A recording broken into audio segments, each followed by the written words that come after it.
Hey there, traveler. Welcome back. Or maybe this is your first visit.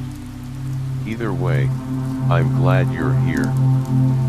This channel is your little hideaway from the noise out there. With soft rain falling in the background and quiet stories told slowly, you're safe here just to rest, to drift, to breathe. Tonight's story is called The Leaf Between Her Book Pages, an old love story pressed gently into the corners of memory. Stopwatch equals 800. Let it wrap around you, like a sweater on a chilly afternoon. Stopwatch equals 800. Now close your eyes, if they're not already heavy, and let us begin. Stopwatch equals 800. Part 1. A quiet afternoon in autumn. The attic smelled like dust and cardboard, like forgotten winters and silent summers pressed into old boxes. I wasn't even looking for anything meaningful that day. Just a lamp cord. Something small and ordinary. But that's how these things always begin. And you go digging through the past for something trivial, and it gives you back a piece of yourself you didn't know was missing. There was a box in the corner, no label, half hidden behind a broken suitcase. I almost didn't notice it. But the light from the attic window caught the edge just so. I reached for it, more curious than anything else. When I opened the lid, I found books. Stacked messily, their covers soft from age. Some were old paperbacks I hadn't seen in years, stories I used to read in the kind of silence only youth can afford. And then, near the bottom, I saw it.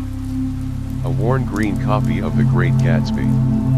My heart did something strange. Not painful.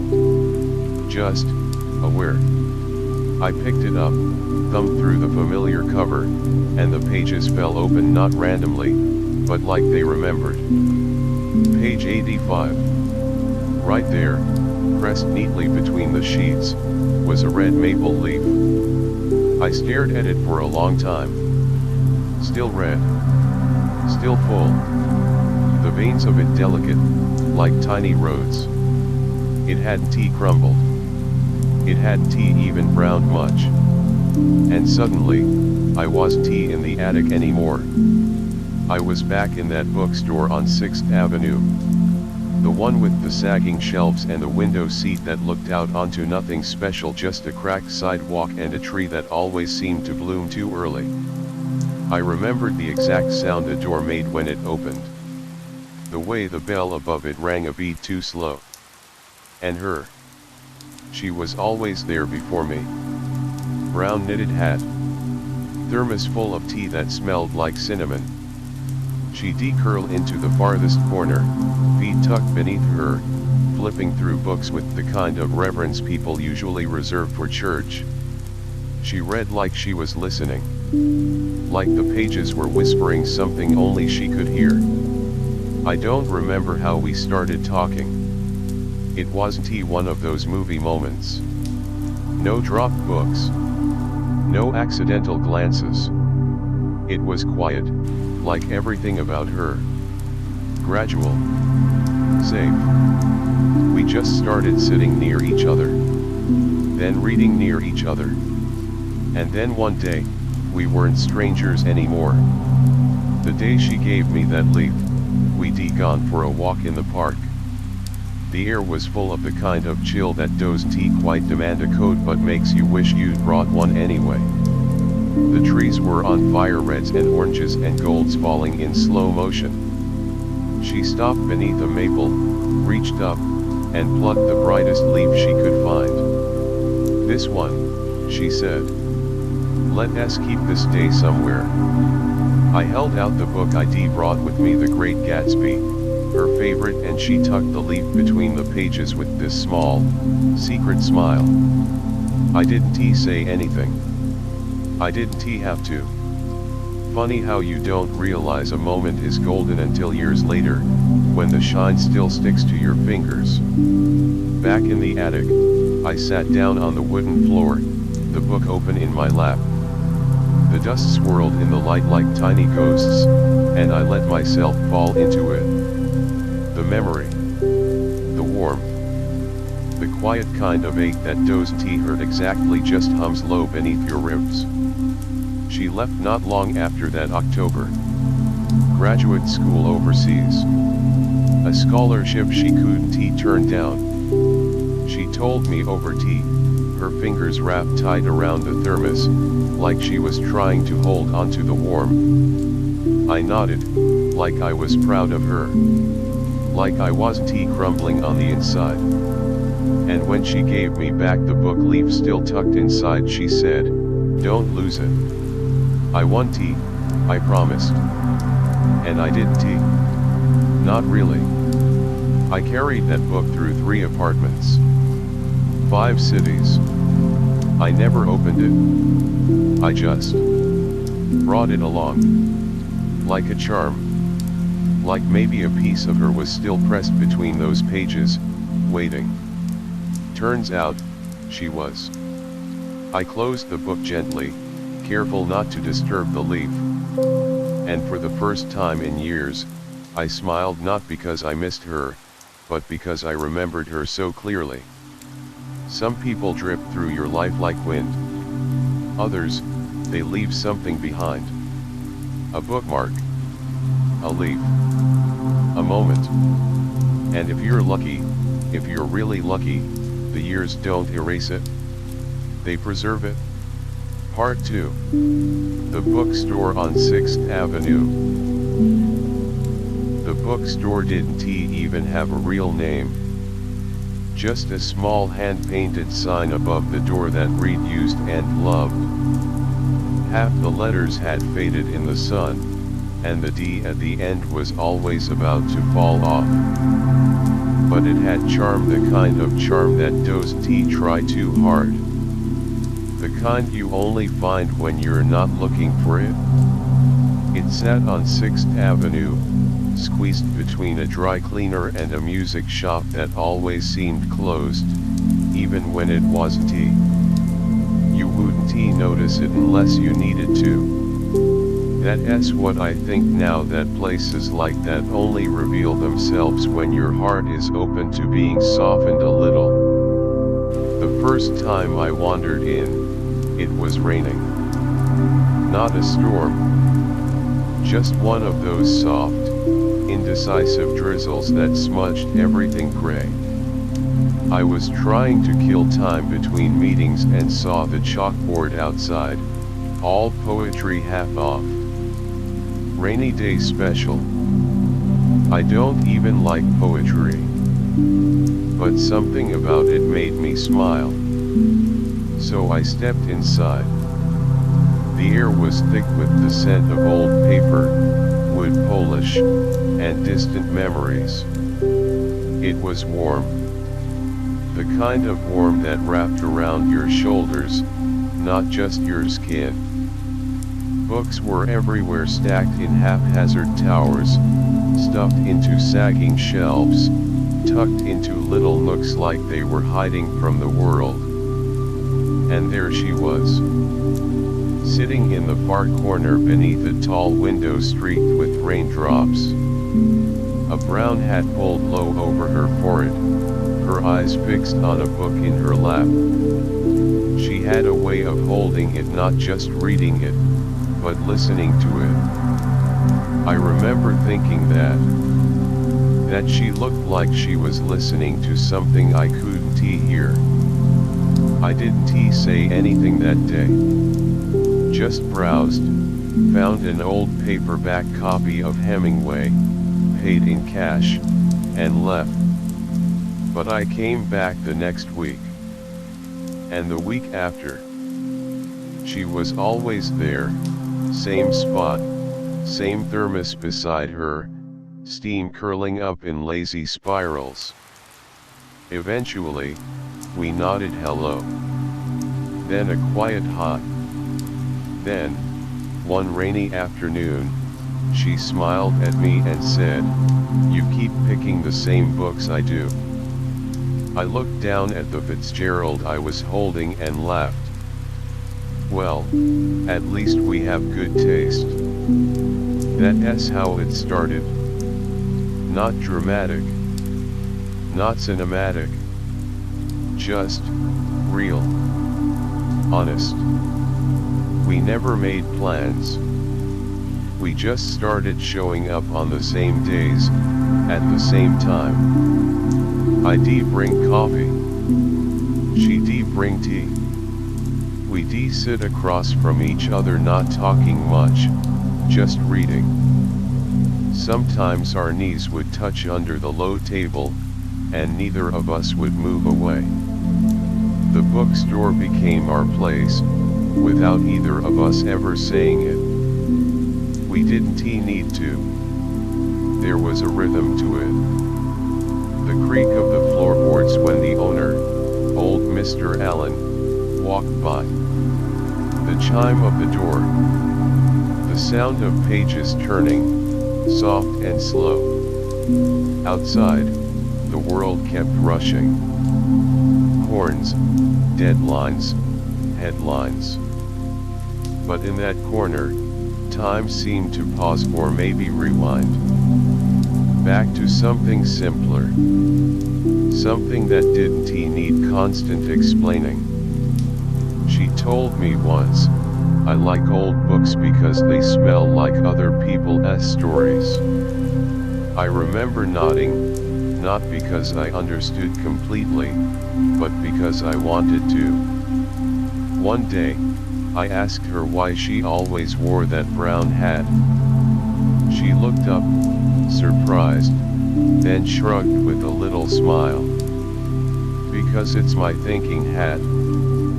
I never asked again. There was something sacred about her small mysteries.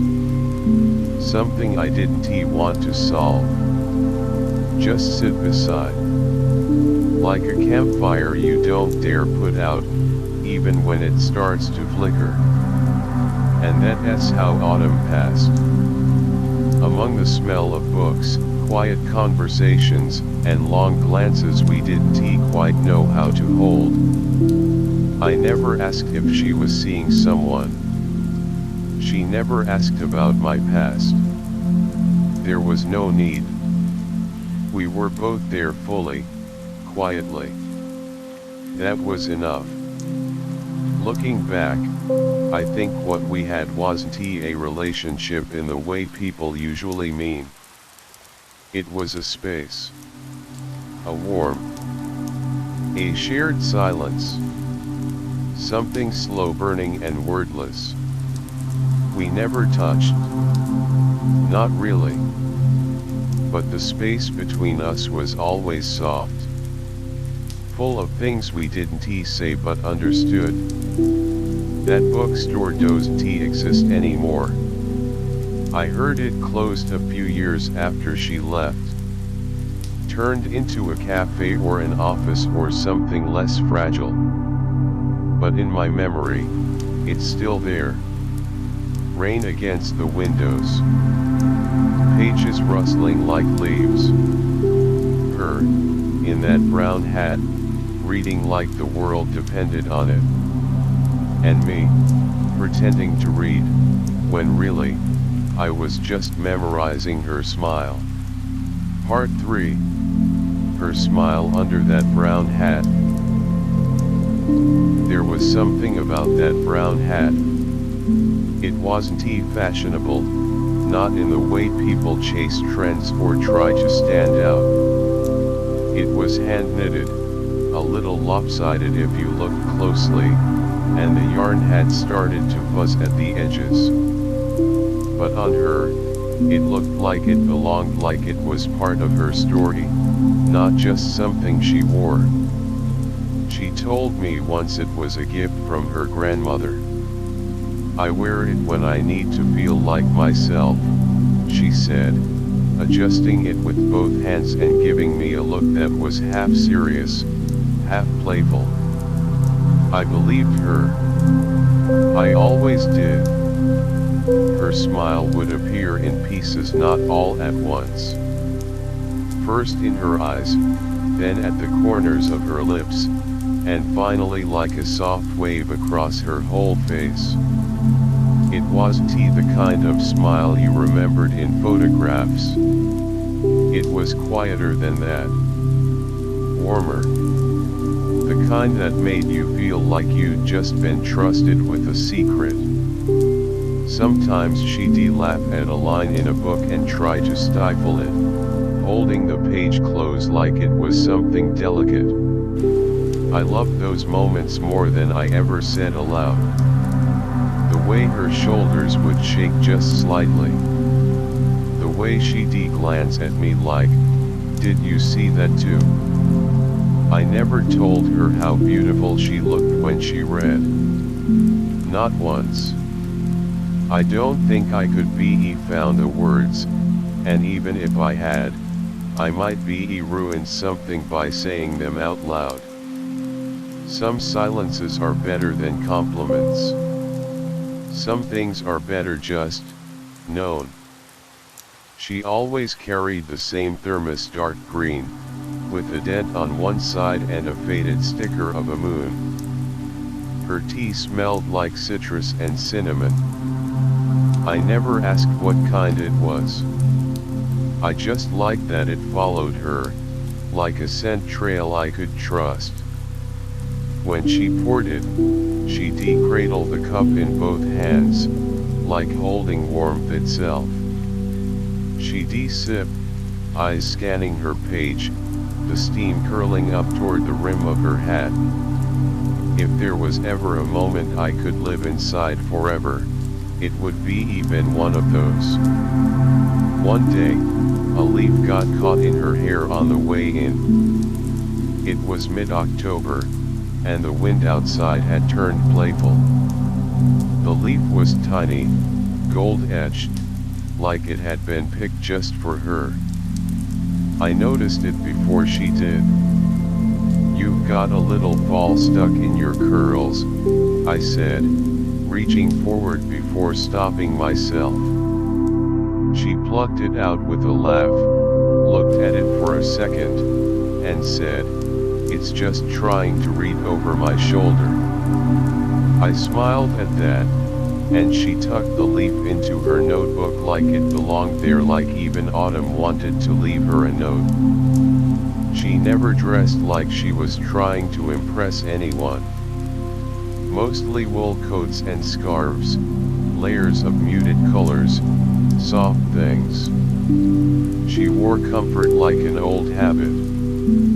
And maybe that's what made her presence feel like home, not exciting or loud, just steady. Familiar.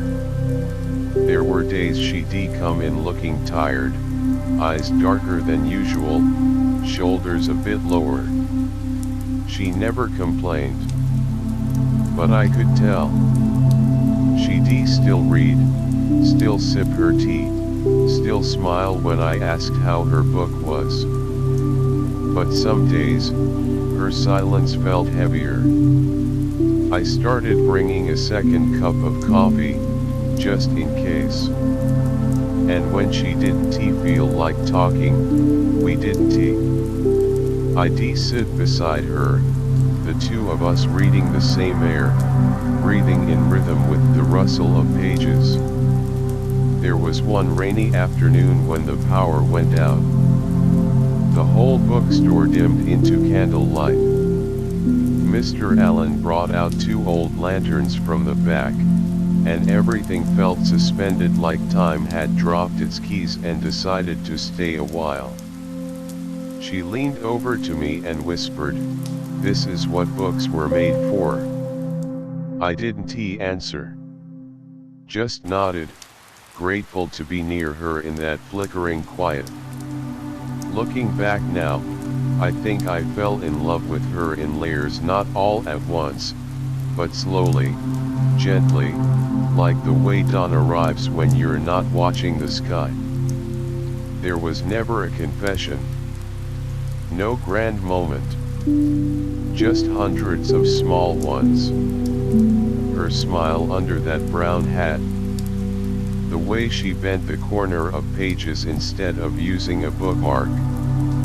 The way she'd look at a sentence for a long time, like it was telling her something she almost remembered. I don't know why I never told her how I felt. Maybe I thought there'd be more time. Maybe I was afraid of changing what we had, the soft routine, the way we met without needing to explain ourselves.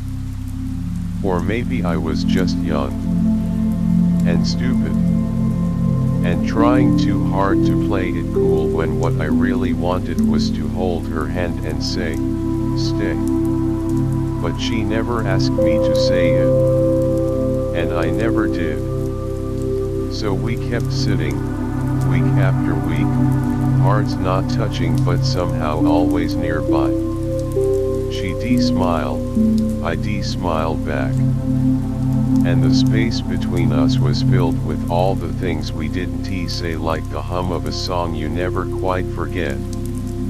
Even now, when I see a brown knitted hat in a crowd, I pause. Just for a second. My heart stutters, silly and hopeful, as if time could fold in on itself and place me back in that bookstore again. Beside her. Just one more page. Part 4. Reading side by side. After those first accidental meetings, something quietly settled between us. We began to meet regularly at the bookstore, not always talking much, just sitting side by side among the worn shelves and soft light. It was strange and wonderful how being near you felt more honest than any words we might have exchanged. We'd each bring our own book, sometimes a cup of tea or coffee, and settle into the familiar creaking couches or wooden chairs that smelled faintly of old paper and dust. The world outside the store slowed down, and in those moments, it was just us and the stories we were diving into, sometimes sharing a glance or a small smile, but mostly wrapped in the comfortable silence. I remember how the sunlight would catch the dust motes in the air, making everything look golden, like we were inside some old movie, and all the noise from the street faded away. Sometimes, our fingers would brush against each other on the pages or the armrest. Just barely, like an accidental touch that lingered a little longer than it should. I never knew if you felt it too, that little spark of something unspoken, or if it was just me, caught in the quiet hope of those moments. You had this way of looking at your book as if the words were alive, almost sacred. It was like you were traveling inside the story, and I could see your thoughts moving behind your eyes, curious, gentle, a little shy. When you'd laugh quietly at something funny in the text, it was like a secret only we shared. That soft laughter always made me look up, hoping for a glimpse of the smile that would follow. We never rushed anything. There was no pressure to fill the silence with chatter or to explain what we were feeling.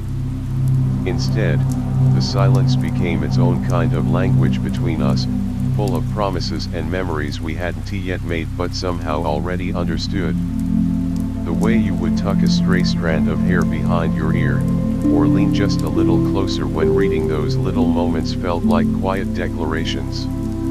And in those shared spaces, I felt a connection that was slow and steady, like the turning of the pages in a favorite book you never wanted to end. Looking back, it was in those silent afternoons that I realized how deeply I cared, without having to say a single word. It was as if we were writing our own story in between the lines of the books we read, a story built from quiet moments and gentle touches. There was comfort in that, the kind of comfort that lingers long after the bookstore doors close and the city lights come on. Those afternoons reading side by side became one of the most beautiful chapters in my life, a memory I keep pressed close, like a fragile leaf between the pages of a book. Part 5. The Maple Tree at the Park. It was one of those crisp autumn afternoons when the air smelled like earth and something faintly sweet, like cinnamon or maybe burnt sugar from a distant cafe. I remember remember we decided on a whim to take a walk to the park nearby, that small spot where the city felt quieter, almost as if time had slowed down just for us. The leaves had turned to fire-deep reds, oranges, and yellows that looked like they had been painted by some careless artist. You had your brown hat on, the one knitted with that soft yarn, and your hands were tucked inside your pockets. I followed along quietly, feeling the crunch of fallen leaves beneath my boots. We didn't say much at first, just walked side by side like we always did, letting the silence hold the space between us comfortably.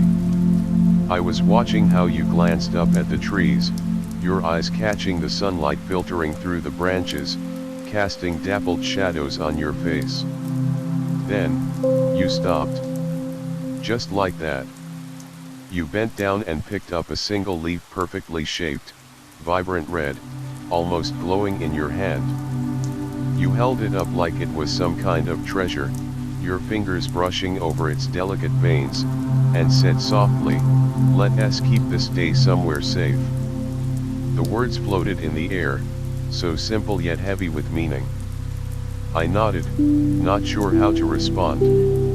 You smiled at me, that shy little smile that always made my heart skip. Then, you reached into your bag and pulled out my copy of The Great Gatsby.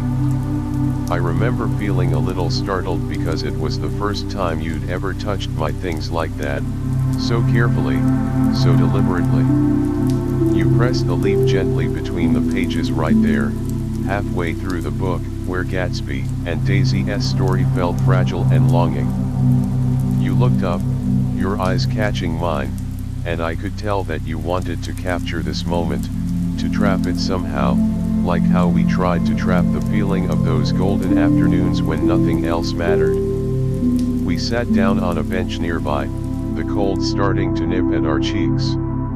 You pulled your thermos from your bag and poured me some of your tea, warm, slightly floral, and comforting.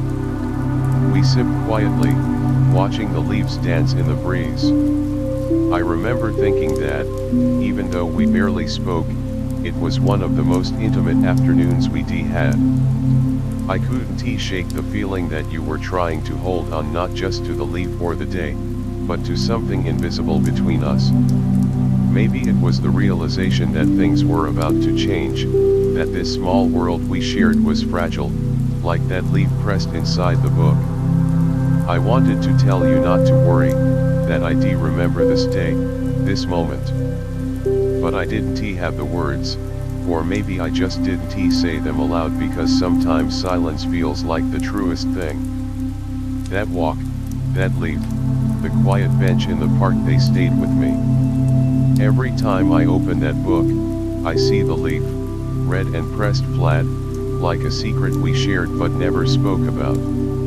It's strange how such a simple thing can carry the weight of so much: a feeling, a goodbye, a hope. I still think about how you wanted to keep the day safe. I hope, somehow, it's safe. I hope it lives quietly inside the pages, untouched by time, just waiting for me to open that book again and remember everything as if it were yesterday. Part 6. First Rain, First Confession. That rainy afternoon sticks in my memory like a photograph soaked through with gray. The kind of rain that falls soft and steady, drumming against the windows of the bookstore, making everything feel a little smaller, a little more fragile. We sat near the big front window, watching the wet streets blur into each other, your breath fogging up the glass as you traced lazy circles with your finger. You were quieter than usual that day, more distant, and I remember how your eyes kept flicking away, not quite meeting mine. The air between us felt heavy, like something unsaid was pressing down, waiting for the right moment to spill out. Then, without much warning, you told me you were leaving town. Not just for a little while, but really leaving. You'd been accepted into a graduate program overseas. It was a surprise exactly. We both knew those plans had been brewing beneath the surface for months, but hearing it said out loud made it real, undeniable. You said it softly, almost like you were apologizing for breaking some unspoken promise. I didn't say much in response, just nodded, trying to keep my voice steady even though inside, I felt like I was splitting apart. It was the kind of split that doesn't happen all at once but spread slowly through your chest, a dull ache that settles in the quiet spaces. The rain kept falling, tapping against the glass like a steady heartbeat, and we sat there in silence for a while longer. I wanted to ask so many things. Where would you live exactly? Would you still come back? Could we find a way to keep what we had? But none of it felt right to say, not then. Instead, I just watched you wrap your scarf tighter around your neck, your brown hat pulled low, shielding you from the chill. The warmth of your tea thermos on the table between us was like a small island in the storm, something solid to hold onto in the midst of change.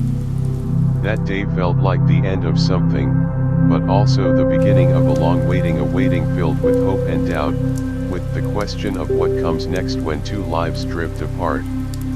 You pressed your hands together, and I could see the slight tremble in your fingers, the same tremble I felt but couldn't show.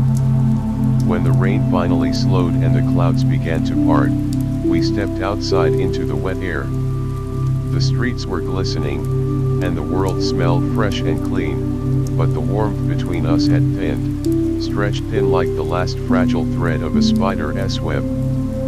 You looked at me one last time before you left, and there was a sadness in your eyes that I couldn't meet. The moment stretched out, slow and aching, like the quiet between two notes in a song, fragile, meaningful, impossible to hold. Walking away, I kept the image of you standing there in the rain, wrapped in your scarf and hat, holding that quiet goodbye close to your heart. It was the first time I realized that love wasn't always about holding on. Sometimes, it was about letting go gently, without breaking. Part 7. The last time he saw her. The day she left was wrapped in a strange kind of quiet, like the world had paused just for us. I remember the way the light filtered through the dusty attic window, soft and golden, casting long shadows that stretched across the floor like gentle reminders of time slipping by. She came to return the book, the very same copy of The Great Gatsby where the red maple leaf still lay pressed between the pages. Her hands were steady as she handed it over, but I could see something behind her smile, a weight she was carrying quietly, something she didn't say but I felt anyway.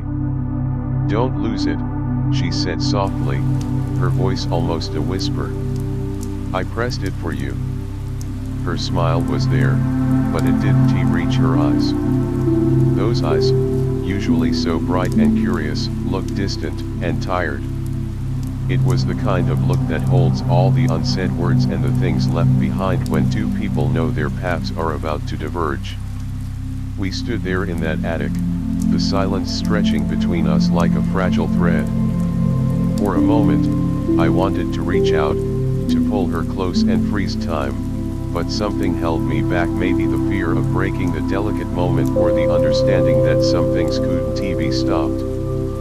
She tucked the book under her arm, the leaf safe inside, and for a brief second, her fingers brushed mine. It was a light touch, almost accidental, but it left a warmth I could still feel days later. Her coat was heavy, and she pulled it tight around her as if to shield herself from the chill or maybe to hide the trembling I sensed beneath. The attic seemed colder suddenly, like it was mourning the end of something beautiful. I watched her walk away, every step slow and deliberate, like she was trying to hold on to the last pieces of a fading dream. When she disappeared down the narrow stairs, I felt a quiet ache settle deep in my chest, the ache of goodbye that didn't come with loud goodbyes or tears, just a gentle closing of a chapter. That moment became a memory I would visit often, the last image of her before the silence between us grew longer. The book remained in my hands, the leaf still pressed between those pages, a quiet promise of a day that once was. Even now, when I think back to that day, The attic's soft light and her distant smile play in my mind like a fading song, bittersweet and haunting, a reminder of the fragility of love held in silence. Heartache. Letters that never got sent. After she left, the silence in my apartment was heavier than ever.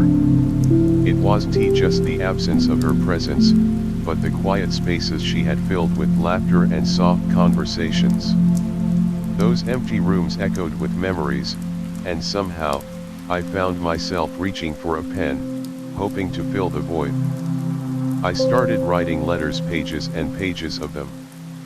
Not because I wanted her to read them, but because I needed to speak to someone, even if that someone was just a ghost in my mind. I wrote about everything and nothing, the little bookstore on 6th Avenue, the way the sunlight hit the old wooden shelves, the red leaf pressed inside the Great Gatsby, the taste of the tea she always carried. Most of the letters didn't have an address.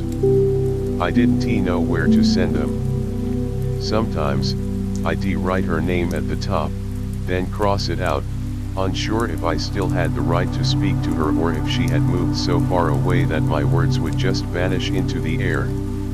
Some letters were longer, tangled with thoughts I didn't dare say aloud, how the memory of her smile haunted the quiet moments, how the world felt both vast and empty without her. Others were short and simple, like notes jotted down during a dream I couldn't quite hold onto. I never mailed a single one. They sat in piles on my desk, scattered around the apartment, tucked between books, folded into jackets, carried everywhere but never sent. Each letter was a fragment of my heart, a whisper I wasn't ready to share. It was easier this way, to write without expecting a reply, to speak without hearing an answer. In those letters, she was still there, just out of reach but close enough to touch in my mind. I could relive the afternoons we spent side by side, the soft rustle of pages, the quiet comfort of shared silence. Sometimes, I'd find myself reading the letters aloud when the loneliness was too loud. My voice would break over the words, trembling with feelings I couldn't hold back. But even then, no one was listening except the shadows on the walls, the ghosts of memories that lingered. In those quiet moments, writing became my way of keeping her near, a bridge between what was and what might never be again. The letters were never meant to be sent, they were a map of loss, love, and the gentle ache of time passing. Even now, when I find one folded between pages or tucked in a forgotten drawer, I feel a bittersweet reminder of the girl with the brown hat, the red leaf, and the unspoken goodbye that stayed with me all this time. Part 9. Life went on, but quieter. Life kept moving, as it always does, but somehow everything felt quieter after she left. I tried to fill the spaces she once occupied, dating, working late nights, traveling to new cities, but none of it ever quite reached the same warmth. It was like trying to catch smoke with my hands, beautiful, elusive, and gone before I could hold it. I met people, yes, and shared moments that felt promising on the surface. But beneath the surface, I was always carrying that old book, The Great Gatsby, with its pressed red leaf tucked between the pages. It was a talisman, a quiet reminder of something precious I wasn't ready to let go of. The book moved with me through different apartments, different cities, but I never opened it, not really. Dates came and went, faces blurred in memory. Conversations flowed, laughter echoed, but inside, there was always that hollow space where she had been. It was the silence between words, the unspoken something that made it hard to connect fully. Sometimes I wondered if they sensed it, too, or if it was just my own shadow I was chasing. Work was a refuge, a way to drown out the ache. I buried myself in deadlines, meetings, and projects. But even there, during the quiet moments before the next task, my mind drifted back to that bookstore on 6th Avenue, the way the light spilled through the dusty window, and the sound of her reading beside me. Travel brought distractions, new sights, and fleeting excitement. But even in unfamiliar places, the memory followed. I find myself wandering streets that reminded me of the park with the blazing maple tree, or sitting in cafes where the sunlight filtered softly, as it had on those afternoons long ago. Sometimes, late at night, when the world was still and the noise of the day had faded, I'd pull out the book and run my fingers over the fragile leaf. It was still there, pressed flat and red, a vivid splash of color against the yellowed pages. Holding it felt like holding a moment frozen in time, something that never really ended. Friends asked about my quietness, about why I seemed distant even in a crowd. I'd smile and say I was just a little tired, or lost in thought. The truth was simpler, a piece of me was still back there, in that little used bookstore, sitting silently beside her. Years passed, and though life went on, the past never really slipped away. It lingered softly, like the fading scent of autumn leaves, a gentle ache beneath the surface. I wasn't sure if it was love or longing, or maybe just the weight of memories too sweet to forget. That book became my secret companion, never opened fully, but always carried close. It was a quiet promise to myself, a reminder that some stories don't end, they just wait for us to find the courage to turn the page. Part 10. The leaf reappears. Years slipped by like the turning pages of a forgotten novel. I had long stopped expecting surprises from that old book, The Great Gatsby, which had become more a symbol than a story, a quiet relic of a time when things felt new and fragile. Yet, during one particularly slow day of moving apartments, when the walls seemed to breathe with memories, the book slipped from a dusty box and fell open on the floor. There it was, the red maple leaf, still pressed between those familiar pages, vibrant as if it had held onto every last drop of that autumn afternoon. I knelt down, heart catching for a moment, as though I had stumbled upon a secret message left just for me. It wasn't just a leaf, it was a portal, a small, delicate door back to a past that had never truly left. The edges of the leaf were crisp, its veins like delicate lines on a map, guiding me through the years of silence and distance. I traced them slowly, remembering the moment she picked it up in the park, how she smiled softly and said, "Let us keep this day somewhere safe." It felt like the leaf had been waiting for me to find it again and remember what was meant to be kept. The room was quiet except for the faint rustling of the pages as I turned them gently. For a long time, I just sat there, leaf in hand, feeling the weight of years dissolve into something warmer. It was strange how a single thing pressed and fragile could carry so much meaning. It was as if time itself had folded in on itself, bringing me right back to that moment under the blazing red maple tree. I thought about how the leaf had survived all these years, untouched and alive in its own way. It reminded me of us, how some feelings, some connections, don't fade even when everything else changes. The leaf was a quiet witness to that truth, a silent keeper of memories I wasn't ready to face. For a while, I just held the book close, letting the quiet fill the space where words once failed. The world outside moved on, but inside that attic room, surrounded by dusty boxes and fading light, I found a moment of peace. It was a soft, steady pulse, a reminder that what we cherish doesn't have to disappear, even when the people do. I carefully closed the book, making sure the leaf stayed safe between the pages. This little piece of autumn had found me again, and I wasn't ready to let it go. It was more than a leaf, it was a bridge back to her, to us, to something beautiful and true that had never really ended. As I carried the book back into the fading light, I realized that sometimes, the past isn't just something we leave behind. Sometimes, It waits quietly in the folds of a leaf, in the corner of a forgotten page, ready to be found when we need it most. Part 11. A letter in her handwriting. As I sat there, the book open on my lap, my fingers gently turned the pages, careful not to disturb the leaf pressed between them. That S when something caught my eye, a folded piece of paper, thin and worn, tucked in the back cover. My heart skipped a beat.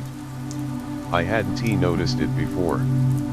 How long had it been there hidden, waiting silently through all those years? I unfolded the letter slowly, almost reverently. Her handwriting was unmistakable, delicate loops and careful strokes, a quiet grace in every word. It was as if she was speaking directly to me, across the time and distance that had grown between us. The letter wasn't long, but every sentence felt heavy with meaning. She wrote about the days in that bookstore, the afternoons reading side by side, the leaves falling in the park, and the quiet moments that never needed words. She thanked me for being there, even in silence, and admitted that leaving had been harder than she let on. She told me about the graduate program overseas, the dreams she had chased, the fears she held close. And then, quietly, she said goodbye. Not in anger, not with regret, but with a soft kind of acceptance, like letting go of a leaf carried by the wind. It was a goodbye that didn't erase what we had, it honored it. I read the letter again, feeling the familiar ache settle deep in my chest. It was strange how her words, so gentle and honest, made the years feel both longer and somehow smaller at the same time. She had placed this letter there, knowing I might find it someday, like a message in a bottle, cast out with hope. I folded the letter back carefully and pressed it close to my heart. For the first time in a long time, I felt something shift inside me, a mixture of sadness and gratitude, loss and peace. It wasn't closure, exactly, but it was something close, a quiet understanding that some stories don't end with loud goodbyes, but with whispered letters folded between book pages. That night, I held the letter and the book, feeling the weight of her words and the softness of the leaf. They were all pieces of a past I could never quite leave behind, and maybe, I didn't want to. Maybe some memories were meant to stay pressed close, like a leaf between pages, so we could return to them when the world felt too fast, too loud. I placed the book gently on my bedside table, the letter still inside, knowing I would read it again. Not to dwell on what was lost, but to remember what was beautiful and to carry it quietly with me, wherever I might go. Part 12. Finding her name again. After reading her letter, I found myself wanting to know more, not out of obsession, but out of that quiet curiosity that settles in when you revisit an old chapter of your life. I didn't want to reach out, not yet, maybe not ever. It was enough to know she was out there somewhere, living a life I could only guess at from a distance. One evening, I sat down with my laptop, the book resting beside me on the table. I started searching her name, piecing together fragments of memories: her first name, the bookstore where we met, the university she mentioned in the letter. It felt like a gentle puzzle, one I wasn't rushing to solve, but eager to see how the pieces fit together. Hours passed quietly, and I found a few hints of faculty page at a small university, a few articles she had written, a photo from a conference. She looked the same in the pictures, but more assured, her smile steadier, the shyness replaced by a calm strength I had only glimpsed before. I didn't send an email or make a call. Instead, I leaned back in my chair, watching the screen flicker softly in the dim light. I smiled to myself, not because I was happy or sad, but because this small discovery felt like a gift. A quiet connection, without demands or expectations. Sometimes, Closure isn't about endings, it's about understanding that people grow, change, and live their lives, even if we're no longer part of their story. And sometimes, the best way to love someone is to let them be, even if it means loving from afar. The night deepened outside my window, and I closed the laptop gently. The book was still there, the leaf pressed between its pages like a secret kept safe. I realized I was ready to carry this memory in a new way, not as a loss, but as a gentle presence that had shaped who I was. I wasn't sure what tomorrow would bring, but for now, I felt peaceful. The past, with all its faded colors and quiet moments, was a part of me. And so was she. Part 13. Visiting the bookstore one last time. It took me a while to decide, but one Sunday morning, when the sky was clear and the wind felt kind, I found myself walking down 6th Avenue again. I hadn't been in that part of town for years, not since everything had changed, and time had swept us into different currents. The old bookstore wasn't a bookstore anymore. I had learned that already, months ago, from a blog post about neighborhood renovations. It had been turned into a cafe somewhere modern, probably with mismatched chairs and smooth jazz playing in the background. I wasn't sure what I expected to feel when I saw it, but as I stood outside the glass storefront, I felt oddly calm. The sign above the door had changed. No more hand-painted wooden lettering, no dusty little bell hanging from the frame. Just Larkspur Cafe in elegant white script on a matte black awning. But the bones of the place were the same. The big bay window still framed the street just like before, and through it, I could see the same long stretch of shelves lining the walls. Now they held plants and coffee mugs instead of books, but the air felt familiar. I stepped inside. It smelled like cinnamon and espresso, warm and comforting. A young woman behind the counter gave me a smile as I walked in, but I just nodded politely and moved toward our corner. The couch was still there. Maybe not the same one, but close enough in shape and size. I sat down slowly, placing my old book gently on the table in front of me. The Great Gatsby. The leaf still pressed inside. I ordered a tea. Chamomile. No milk, no sugar, just like how she used to drink hers.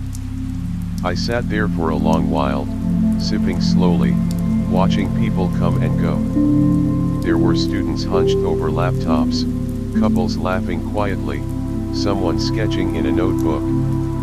Life, going on as always. I opened the book, just a little. The leaf was still there, red as memory, unchanged by time. I didn't take it out. I didn't need to. Just knowing it was there was enough. For a moment, I imagined her walking through that door. Hat tilted slightly, thermos in hand. I imagined her sitting down beside me, curling her legs up underneath her, pulling a book from her bag. We wouldn't need to say anything. We never did. The silence would be said everything. But of course, that moment lived only in my mind, as it always had. She wasn't coming through that door. She had her own life now. So did I, in a way. And yet, sitting there, I felt like I had returned to something. Not to the past, exactly, but to the feeling. That soft hum of connection, of meaning tucked inside quiet things. I hadn't lost it after all. It had just been waiting for me to come back, even if only once. Before I left, I looked out the window one last time. The street outside shimmered under the afternoon sun, the breeze shifting the leaves on the sidewalk. I smiled soft, grateful, and closed the book. It was just a place now. But once, it had been the place. And that was enough to carry.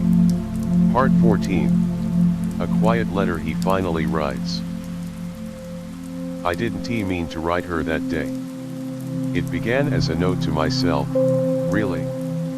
I had just come back from the cafe, the old bookstore, and something inside me felt loose, like a thread pulled free from a sweater I hadn't worn in years.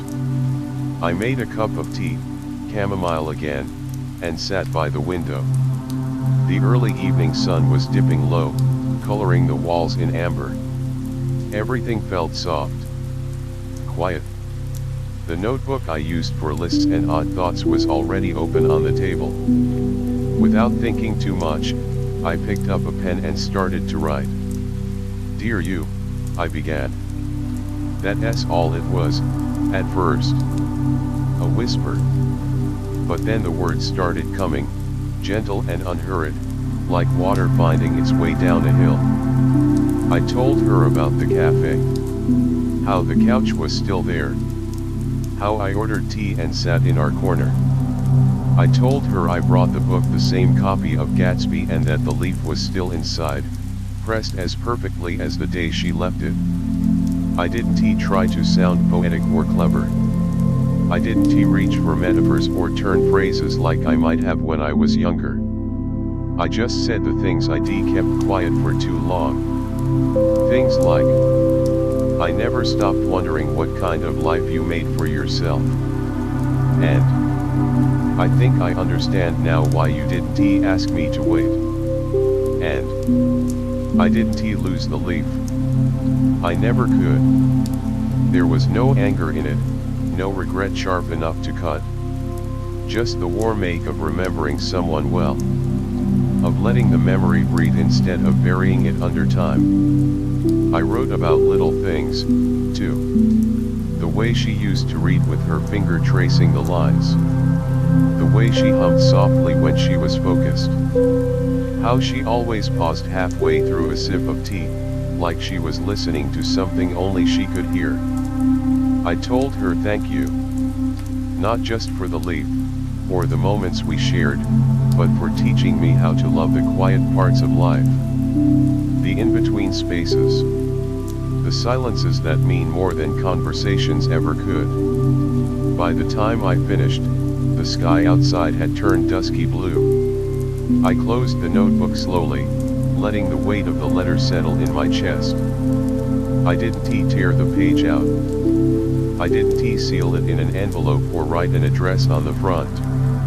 I just tucked it between the pages of the Gatsby book, opposite the leaf. Maybe someday someone would find it. Maybe not.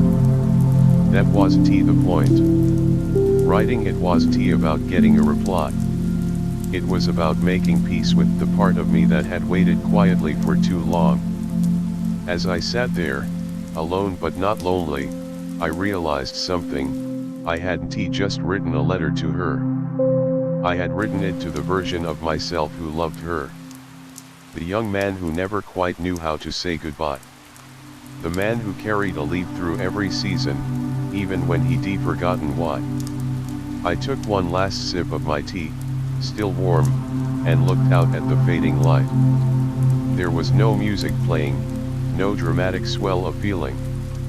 Just the kind of peace that comes when a chapter finally closes the way it should, not with a slammed door, but with a gentle whisper.